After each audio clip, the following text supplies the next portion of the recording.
Check, check. Check one, check two. Hey guys, welcome to the We Are One podcast. I know it's been a minute. Have a lot going on. Wanted to give you guys a schedule, my routine usually, and the things that I'm going to try to start doing.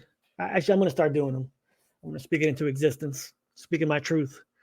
I wake up around between 5:30 and 6:30 every morning and let the dog out, do my thing, go to the gym, take a little shot of my sponsor. Actually, not my sponsor, just kidding.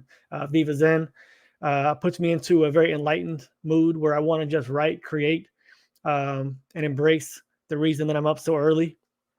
Usually when I wake up really early, I just tell myself it's for a reason. And I wind up writing something profound to myself. It may not be profound to anyone else, but it is to myself. So I want to share some of those things with you guys right now. And it's about 3 p.m. Eastern. Probably going to upload this around 3:15, 3:20. 12:20. So today is Wednesday, December 20th. Upload this and let you guys know that in a little bit, I'm either going to go live with Rob or Chad or both or neither, who knows, about these topics to speak more into them. But I just wanted to give you guys a premise of what I do in the mornings, how I write to inspire myself or to inspire creative thinking or whatever you may want to take that as. If you haven't hit it before, thanks for watching the We Are One podcast. Please subscribe, like, and share if you enjoy the content. Basically, all I'm doing here, guys, is just trying to give you guys something to listen to, something to explore with your imagination, your reality. And if something pokes into you and resonates with you, that's really all I'm asking for. I'm not asking for donations, although I did get my first donation, even if I didn't post anything for a long time. I think it was on the Olawoni video. So shout out to that person who donated, I think, $10. So that was very generous of you. I probably will never ask for donations. I just do this for myself and for you guys. But anyway, thank you very much to that guy who donated. The first topic that I want to talk about today with Chad and with Rob or by myself is going to be the Mandela effect on names. And what does this mean? There's a Mandela effect that just hit the crap out of me this weekend. I started researching it. The guy's name, let me go ahead and put that in there. It's a football player. Some of you may not even know who he is. Some of you may know who he is, but this is the football player. His name is Rashad White, Rashad White. I was watching a podcast, I was watching a sporting event, and I think it was the NFL Red Zone, and this guy's name came up, and that guy's name, who I am very involved with, fantasy football and names and things like that. Rachad.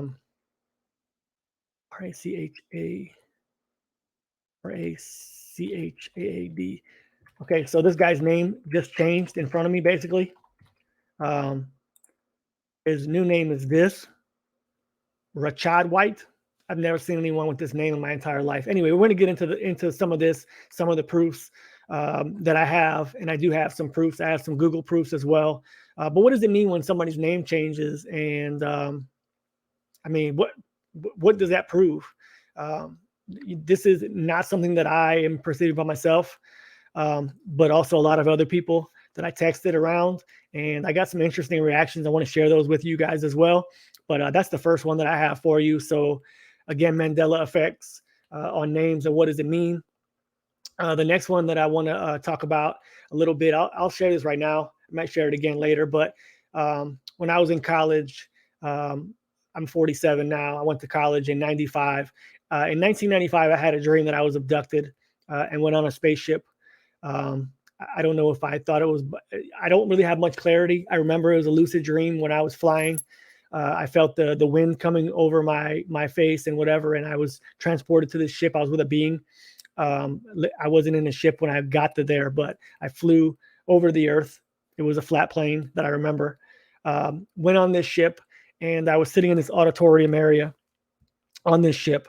And what happened was, I have this all written down, by the way, too, just to verify, but my memory is flawless, or pretty flawless.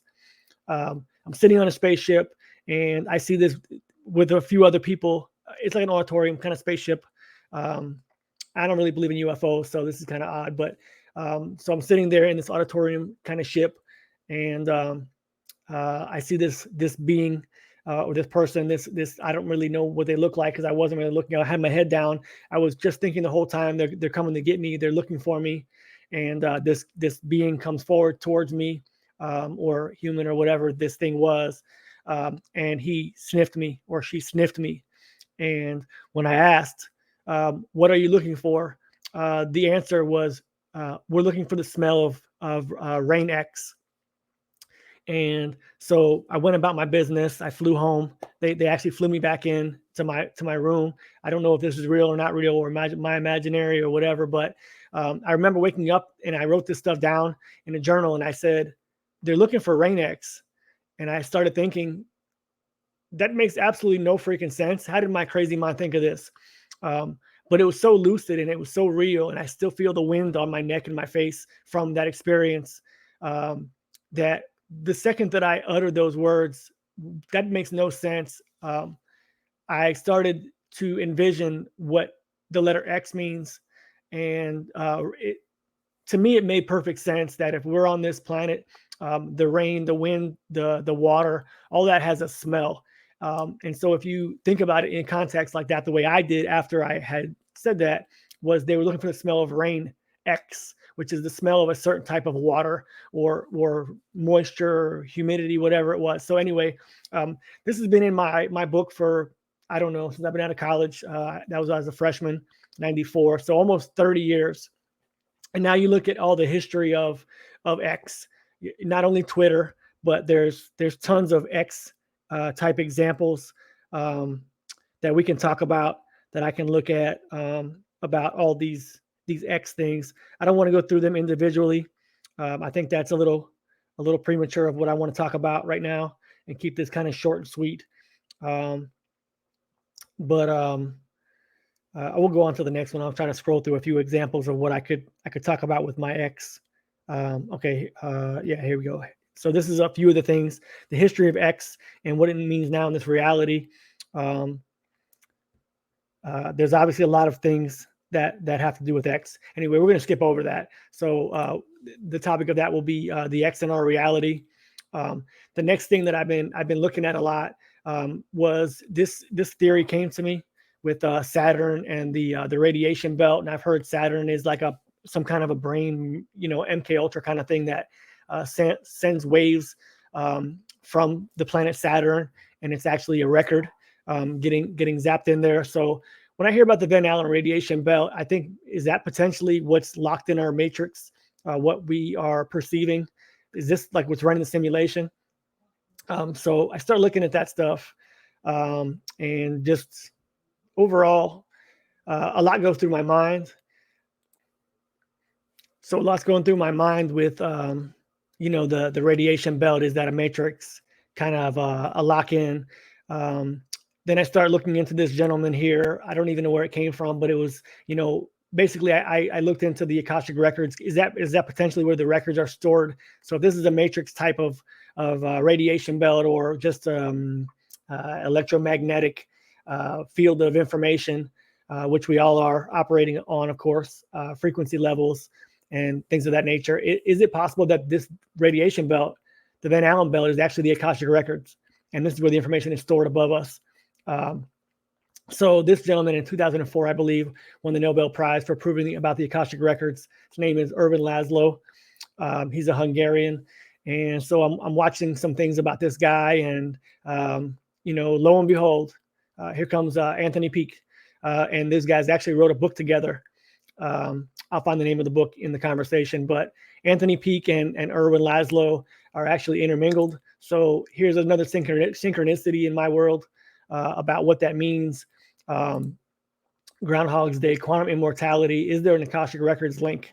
So, these things are going through my head. I'm looking these things up. I'm watching videos. I'm trying to find things that will make me go from point A to point B. Anyway, so those are a few things that I want to talk about that I'm going to dive deeper into. Hopefully you guys join us. Should be in about an hour or so, but I appreciate it. surrender, seek truth, and let go. And talk to you guys soon. Thanks.